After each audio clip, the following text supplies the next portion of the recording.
ইসলাম ও স্বাধীনতা বিরোধীদের বাংলার মাটিতে রাজনীতি করার কোনো অধিকার নেই। আমরা একসঙ্গে আগামীর সুন্দর বাংলাদেশ, ইনসাফ ও বৈষম্যহীন বাংলাদেশ গড়ে তুলব বলে মন্তব্য করেছেন বাংলাদেশ খেলাফত মজলিসের কেন্দ্রীয় আমির আল্লামা মামুনুল হক।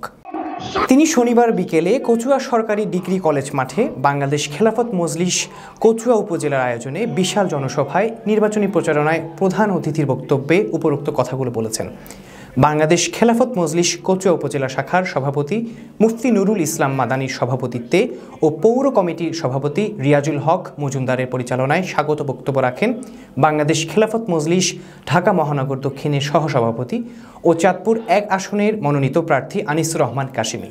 বিশেষ অতিথির বক্তব্য রাখেন বাংলাদেশ খেলাফত মজলিসের কেন্দ্রীয় মহাসচিব মাওলানা জালালউদ্দিন আহমদ, যুগ্ম মহাসচিব মাওলানা আতাউল্লাহ আমিন, মাওলানা তাফাজ্জল হোসেন মিয়াজি, সাংগঠনিক সম্পাদক মাওলানা ফয়সাল আহমদ, কচুয়া উপজেলা বিএনপির আহ্বায়ক হুমায়ুন আহমেদ প্রধান, বিএনপির প্রধান সমন্বয়ক শাহ জালাল প্রধান, বাংলাদেশ খেলাফত মজলিস চাঁদপুর জেলা শাখার সভাপতি মাওলানা লিয়াকত হোসাইন, সাধারণ সম্পাদক মাওলানা হাবিবুর রহমান, জনসভা বাস্তবায়ন কমিটির আহ্বায়ক জাহাঙ্গীর আলম জামিল, পৌর কমিটির মাওলানা মাহমুদুল হাসান সহ আরও অনেকে।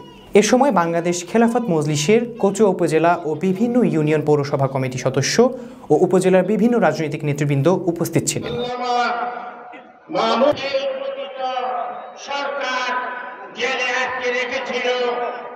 আমরা প্রত্যেকটা কাজ ইসলামী দলকে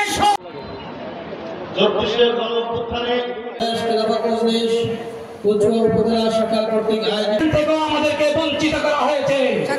সংগ্রামী সাথী এবং